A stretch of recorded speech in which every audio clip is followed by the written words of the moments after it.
Well, hey boys, look what we got here. Paul got his couple-inch lift all the way around finally. I'm gonna do a quick little video of this to bring you all up to speed, and then I'm gonna do separate specific videos about the kits I've used. I couldn't find a darn review for nothing. It's just pretty sad.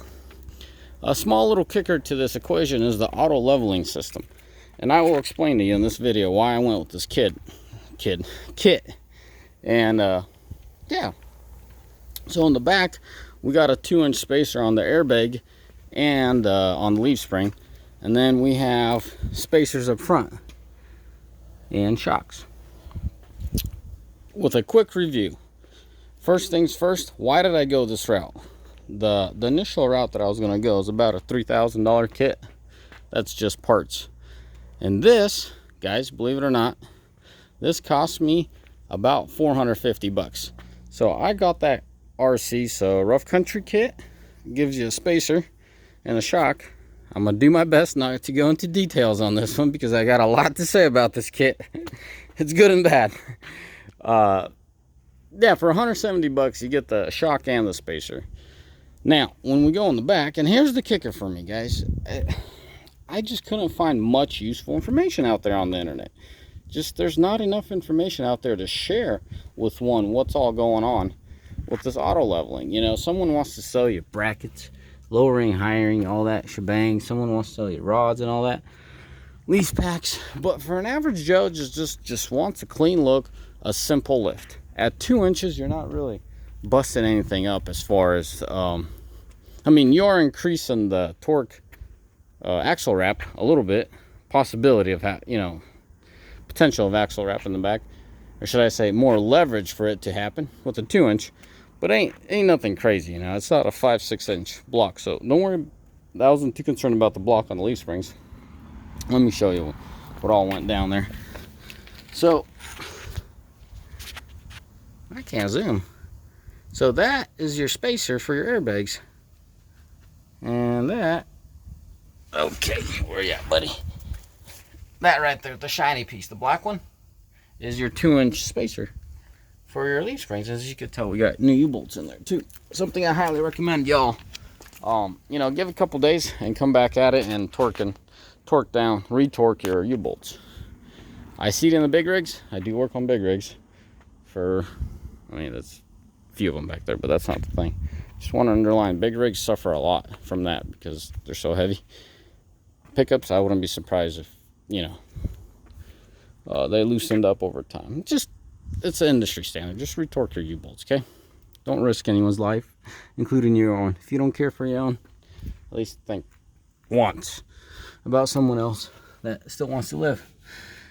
Anyway, so the kit, as I showed what it consists of, but the most important thing for me was the block went under the leaf spring, and the airbag went under leaf spring, so all this stays factory. The computers or the truck's never the wiser to know that something happened. It maintains its distance, it keeps its pressure, and everything's Gucci. Something I need to underline about my kit, I wasn't planning on having Bilstein shocks back here. For my research, stock shocks should accompany or whatever the 2-inch lift with no issue as far as its max range as far as you could go on a stock shock. But I'll tell you, that is false. I didn't even get to 2 inches, and that rear shock was maxed out. Not the Bilstein, the factory one. I had intended to use the factory one since my research led that way, that you're fine up to 2 inches. But that is false. Look at me, I work on a lot of these pickups, and I always got a couple sets of shocks laying around, so I just threw them on. I'm gonna say it real quick. Bilstein shocks, the shocks that I have here, I wish I could give you a part number. They are rough. They ride real well with a loaded trailer, so therefore that's why I throw them on my work trucks when the time comes. But I wouldn't advise someone to, when they're hauling their tail around, to use those shocks. We need to figure out as a community some better without spending the big bucks. I don't know if I mentioned this video, I was gonna go with a $3,000 kit just in parts, and those are really nice shocks. I'm not gonna throw the name out there until I go through the whole process, and I will buy that kit later. Little hint, I just don't know how long I'll have this truck, so this is a perfect opportunity for me to test waters and see what you actually get with a mismatched kit and how well it goes. Overall, for me, this turned out wonderful. I couldn't be happier, guys. For 450 bucks, like, are you joking me? That's how much I paid in parts. Let's see if my math's horribly off.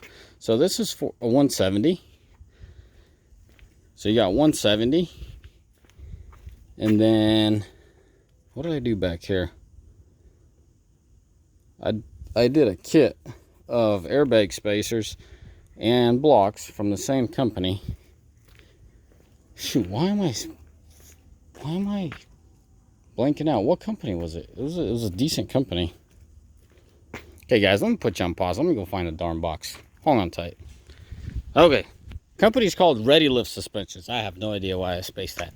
So ReadyLift set, I got a set of this, and then rough country up front. So what I was trying to say is, in a quick little review as far as the product goes, I told you I'd do separate reviews because I couldn't find jack out there. People have installed them, but no one's really done a review. For 170 bucks, you can't go wrong. Okay, I'm really tempted to say, flip side, what the frick is Rough Country thinking selling you this kit? I mean, they got some stuff ass backwards in it. You really gotta do some stuff for your own. But let's leave it at that. For 170 bucks, I did not waste my money. I just had to use a little bit of my brain, re-drill, reposition, redo a couple things. They could improve on the shocks, but that's going into the whole review, so I'll leave it alone. As far as ride quality goes, it is a very good kit. For 170 bucks, you could not go wrong, okay? I'll leave it at the front end. Now, as far as the rear end goes, so, shoot, what am I at? I'm at 170 up front, whatever the blank is for 450. Keep in mind, guys, I did not get sponsored by anyone. This is completely out of pocket. I went up on Amazon one day and said, all right, I got some stuff brewing up on this truck. I ain't going to spill no beans. You read between the lines. Something might happen to this truck. I'm like, okay, so do I set up my truck X or Z? You know what I mean? Do I set it up A or B? So I'm like, I bet you money I'm not the only one suffering. I couldn't call it suffering, just wondering how the heck can I set up my truck so it's done right, so it's freaking done right. So for an average Joe that doesn't have $3,000, it's sad, you know, you spend what, $80,000 on a truck, but you don't want to spend $3,000 on a suspension. Whatever the case may be, I don't care your situation, I don't care your reasoning, but if you're out there trying to lift your truck, this is a very good little kit that not me personally came up with, but that I have combined, and I'm very happy with it. If you do not tow, I don't know what advice I give you, what exact shocks I could advise you to do, but if you do tow or have on average about 1,000 pounds in the bed of your truck, you are going to be super happy with what you're getting back here. You're not messing with your factory settings. You're not messing with your factory sensors. No brackets, nothing. You're just unbolting the bottom of the airbags, pushing it up, or should I say dropping down the axle a little more, because you still got to undo the U-bolts. Slide the little pucks in there, bolt down your airbag, and then redo your U-bolts on whatever case point you want to do it. Slide your little blocks on your leaf springs, and voila, you're done. You drop the truck, you're good to go. Once again, your factory shocks are not going to work. You could compress them I mean, there's a way you can make them work. As far as what happened to us, is this thing was on a lift. I don't know if you guys are on my Instagram or not. There's a little picture on a lift. This whole truck was on a lift. So they had it just off the ground. They did everything and they just lifted it. Well, the problem that we had, what they wanted to do is slide the blocks underneath, and the puck, block meaning the leaf spring spacer, and the puck meaning the block for the leaf springs and the puck being for the airbags, something was holding it. So the shock was maximum extension. And I'm like, the guy's like, what do you want us to do? We could, you know, jack up literally force the leaf spring back up and slide the block in there, but you're going to, you know, this ain't going to be good. And I mean, I literally have a couple sets of these Bilsteins laying around. So I just turn around and grab them off the shelf. I'm like, oh, put these on. Wasn't part of my plan, but it'll have to do. Because there's not a lot of articulation at that point. So it wouldn't be hard, you know, going off a good sized curb or something. In my world, I think it would take quite a bit to max it out, but it ain't far off. So with that in mind, I just threw these on, because if you want to force the stock ones on, you can, but you're gonna screw them up real quick, and that's the end. I'm giving y'all the reason why. Just don't do it. If you're in a pinch and you have to go for a week, go for it, but you're gonna ruin your back shocks. What for me is nice, and what I could do is I could put my stock shocks on a shelf and install them on another pickup, one of my own pickups, which they fit. So with that in mind, super happy with the rear end. Good build quality stuff. I'll leave it at that. I'll get more into detail on another review. And overall ride quality, front end is right where it needs to be as far as suspension play, or should I say the shock valving is good. Rough Country did a good job on their shock valving up front for 170 bucks. Yeah, nothing to talk about there besides you should go for it. If you're not mechanically inclined, do not buy that kit. You are gonna send it right back and tell them, guys, get your crap straight. So that's it. I'll leave it at that. Nice and soft, a bit on the rough side when you are empty, when you hook up. It's a very good setup for what I do. I never expected it to overcome my expectations. I was looking for average. I'm like, y'all know when you lift a truck, it's gonna be all weird on you, but it goes down the road well. As far as tires, y'all probably gonna be asking me tires. I wanted to walk in and get you a measuring tape so I could show you how my front end and my rear sits. As far as tires, I'm running 295 65 20s. I could run, you know, true 35s, or I shouldn't say true 35s, but you know, 35 by 12.5 by 20. But I don't like the load rating on those, so this is a much better load rating. So that's the reason I went with that. Now, because cameras could be deceiving, let me show you. Hold on a second. I don't gotta put the camera down. Let me find my Harbor Freight cheap measuring tape somewhere in here. All right. I think you get these for free at Harbor Freight if you buy something. So bear with me, guys. So for the guys that are curious, a little spoiler. Oh shoot, you can't really. Can you tell in the video? Yeah, I leaned up against a little pole there. The pole got in my way. Not really. Completely missed it. It was just as tall as the grill.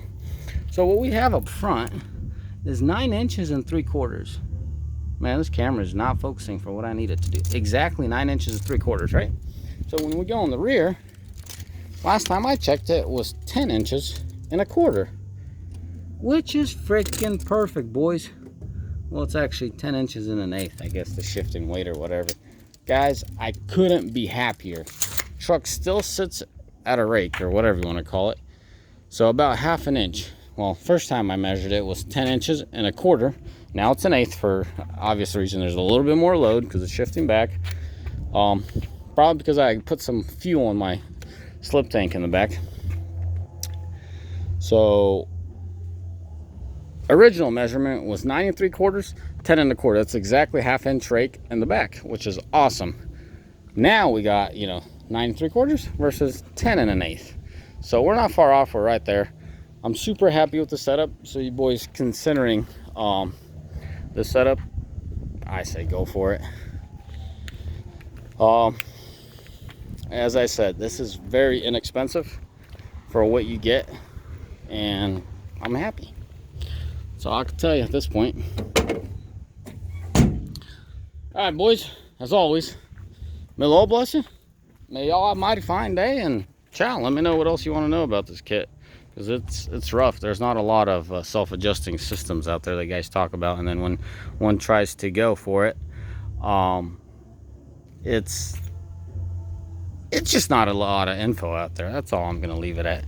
Now, as far as the front, I'm sorry guys, because I did not replace the track bar, and this axle should technically be sitting about 1/4 inch out this way, I had to trim this little piece here.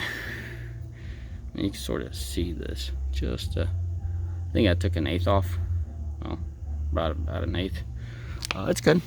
I gotta pull this fender liner a little bit back, zip tight or whatever guys have done in the past. And this side, keep keep in mind, the marks you've seen here before are from a day or two that I had these tires on with no lift. So didn't really do much here besides cut it straight here. Got that plastic straight down and called it good. All right, that's all I got to show you. May the Lord bless you, and here's your last shot.